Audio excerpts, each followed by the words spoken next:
Halo teman-teman, ketemu lagi barengan gua Vivit sebagai host kalian di Crypto News Indonesia, di sebuah channel di mana kalian bisa mendapatkan update seputar dunia cryptocurrency dan juga blockchain industri. Akhirnya nih teman-teman, setelah 4 tahun drama, kasus Ripple versus SEC resmi tamat. Seperti apa beritanya? Penasaran? Yuk kita bahas.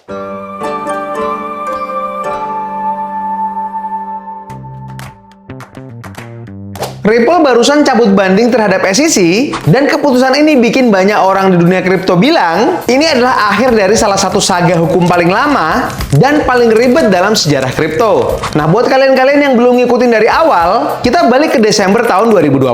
SEC gugat Ripple karena katanya XRP itu adalah sekuritas ilegal yang dijual ke investor tanpa izin, teman-teman. Ripple nggak tinggal diam, mereka lawan habis-habisan di pengadilan dan sempat menang sebagian tahun 2023 lalu. Waktu hakim bilang kalau penjualan XRP ke investor retail di exchange itu legal. Tapi ada satu bagian yang masih ribet nih teman-teman. Penjualan XRP ke investor institusi. Nah, itu yang sempat disebut sebagai penjualan sekuritas. Dan disinilah Ripple sempat naik banding. Sekarang Ripple resmi nyerah. Tanggal 27 Juni, CEO dari Ripple yaitu Brad Garlinghouse bilang kalau mereka nggak bakal lanjut banding dan nerima keputusan pengadilan yang ada. Artinya Ripple mengakui bahwa penjualan XRP ke institusi itu memang termasuk sekuritas. Dan Ripple ini teman-teman siap untuk kena denda, kabarnya bisa sampai 102,6 juta dolar. Dan nggak bakal ada sidang lagi. Nggak ada babak baru, kasus ini resmi selesai. Tinggal nunggu SEC juga cabut banding dalam waktu dekat. Sekarang pertanyaannya nih teman-teman, apakah ini buruk buat XRP?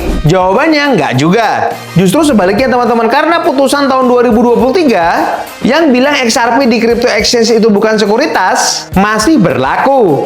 Artinya teman-teman, buat kita-kita para pengguna biasa, XRP tetap bisa buat diperdagangkan bebas. Pasar dapat kepastian hukum, nggak lagi digantung sama sidang demi sidang. Dan ini adalah kabar bagus buat masa depan XRP. Banyak yang bilang nih teman-teman kalau Ripple ini kayak kalah. Tapi bisa jadi ini adalah strategi jangka panjang juga. Daripada buang waktu dan duit di pengadilan, mending tutup kasus dan fokus pada pengembangan produk. Lagian XRP sekarang juga sudah punya voting hukum yang kuat buat pasar retail. Dan dengan kasus ini resmi selesai, Ripple bisa jalan lebih leluasa secara global.